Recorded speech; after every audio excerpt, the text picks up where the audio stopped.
All right, Petro. I think this is your 12-4 jump. The other day or yesterday at Lincoln. Um, so I've watched through this a couple times because I think I wanted to try to look at a couple things to see if there's something beyond just um, beyond not rocking back that might be contributing to your kind of lack of control on the top end. Um, as usual, your approach is really good. You've got a nice long strides. You're pushing off with your step. It looks like you're landing with your foot in front of you still. Like you're landing, hitting the ground, and then pulling yourself forward and pushing. You actually want, as you're sprinting, you want that point of contact. Let's see if I can zoom in. To be directly underneath you instead of, boom, right there. So you should have a little bit. I mean, you're pretty close. You've picked up a lot of speed this year, and that's really helped you out quite a bit. And I think that may actually be part of what the issue was this time. I look here and just watch the pole as it goes through, as you hit the box and then jump. Okay, did you notice right there? So right here, your pole's totally straight, into the box, boom. All of a sudden, it shakes in, and there's already bend, and you haven't even left the ground.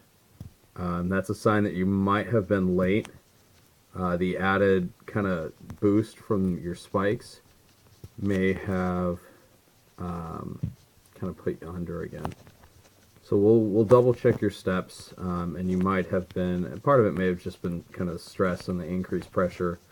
You just ran faster. But you were a little bit under just to start with, and that kind of already sets you up for a bad vault. And there's a lot of other things we need to work on, but we want to make sure things are good kind of from the beginning so that things don't get screwed up later on. Your plant, I've kind of been noticing this more and more lately. If you look at your lead arm right here, you notice it's already pretty heavily bent, and it's, let's see if we can get this thing to work. As a matter of fact, both your arms are pretty well bent. And that lead arm can be bent. There's nothing actually wrong with that. If you look at Bubka's, especially some of his later vaults, when he's like breaks that 21-foot record and gets just a little bit higher, his lead arm is bent a little bit too, and that's fine because otherwise you're going to mess your shoulder up, or you mess your elbow up, get tendonitis elbow from the contact of the breaking the bend all the time. But you shouldn't be collapsing on it like this. You see how close the pole is right here, to your face, to your arm, like that. That's kind of a bad sign. You really don't want to collapse on the pole quite that early. Now, you had a pretty good jump here. You got a nice leg separation. Really pushing off. You can actually see your calves. You see you're pushing with your whole leg, not just your hamstring, through here, which is good. Your vertical leap has really kind of always been one of your major benefits. But that collapsed arm and bring the pole in has led kind of to a premature, came out of bed a little bit prematurely.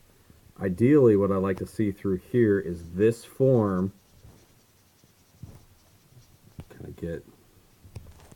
Let's get a stick figure going so you can kind of see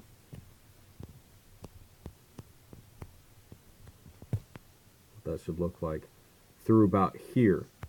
Okay, and it shouldn't be till you hit here. You continue with the bend, continue really opening up your chest, and you should hold the bend quite a bit longer than you are. You really penetrate deep into it, and then rock back all the way, fully unleashing the bend, because the pole is not only barely just kind of leaning off to the side, like it really your bend's only helping you really from here to here, and kind of beyond, instead of bringing you to um, about this close, and then from there shooting you up and over. Okay, and that's what I'd like to see in the future. So we'll do some stay long drills to kind of help you really get deep into the bend, so that once you're into it, you can then